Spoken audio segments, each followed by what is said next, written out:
এই মুহূর্তটাতে এসে এই কথাটা ডেফিনেটলি বলা যেতে পারে যে রকস্টার যে পরিমাণ প্রমোশন করছে, এবার ঈদে আর কোনো সিনেমা এই প্রমোশন করতে পারবে না।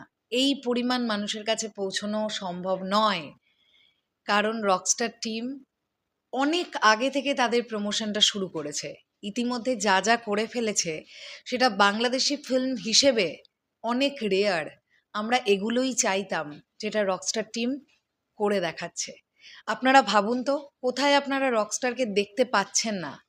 যেখানে যেখানে প্রত্যেক দিন মানুষের যাতায়াত, যে যে জিনিসগুলো নিয়ে মানুষ বিনোদিত হতে পছন্দ করে বা মানুষ জুড়ে থাকে, সেই প্রতিটা জায়গায় রকস্টার কিন্তু আছে, প্রমোশন কিন্তু চলছে।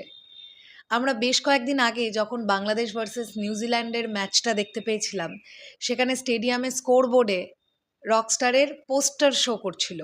কিন্তু এখন যেহেতু রকস্টারের টিজার চলে এসেছে, তাই গতকাল বাংলাদেশ বনাম পাকিস্তানের যে ম্যাচটি ছিল, সেখানে টি স্পোর্টস থেকে যখন খেলাটি সম্প্রচারিত হচ্ছিল, লাইভ দেখানো হচ্ছিল, সেখানে রকস্টারের টিজার দেখানো হয়েছে।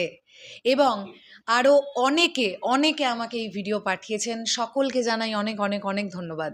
এছাড়াও বিভিন্ন ব্যাংকে আমরা দেখতে পাচ্ছি রকস্টারের প্রমোশন। গ্রাউন্ড লেভেল প্রমোশনে যা যা করণীয় ইউনিকনেস রেখে রকস্টার টিম কিন্তু প্রমোট করছে তাদের ছবিকে। তাই প্রমোশন নিয়ে কিন্তু আমাদের অভিযোগের জায়গাটা আর নেই, এটা আমরা বলতেই পারি। চলুন একবার দেখি আমরা ভিডিওটা। 16 সেকেন্ডের একটি ভিডিও আমার কাছে এসেছে, যেখানে দেখা যাচ্ছে টি স্পোর্টস চ্যানেল থেকে খেলা সম্প্রচারিত হবার সময় রকস্টারের টিজার চলছে।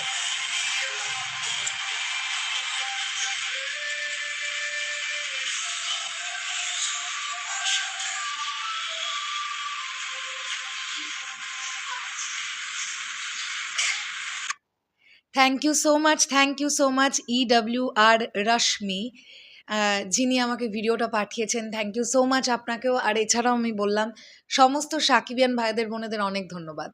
এই বিষয়টা নিয়ে গতকাল সান মোশনস পিকচার লিমিটেড তারা নিজেরাও তাদের ফেসবুকে দিয়েছিল যে খেলা সম্প্রচারিত হওয়ার সময় রকস্টারের টিজার দেখা যাচ্ছিল।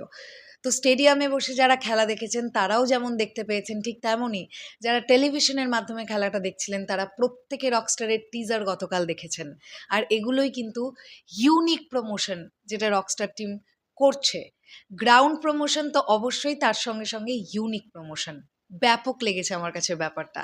এইরকম প্রমোশনে আপনারা কতটা হ্যাপি সেটা অবশ্যই কমেন্ট সেকশনে কিন্তু জানাতে ভুলবেন না। শেষ করলাম ভিডিওটা, আসছি আবার খুব শিগগিরই নতুন কোনো ভিডিও নিয়ে। তাহলে এখনের জন্যে টাটা।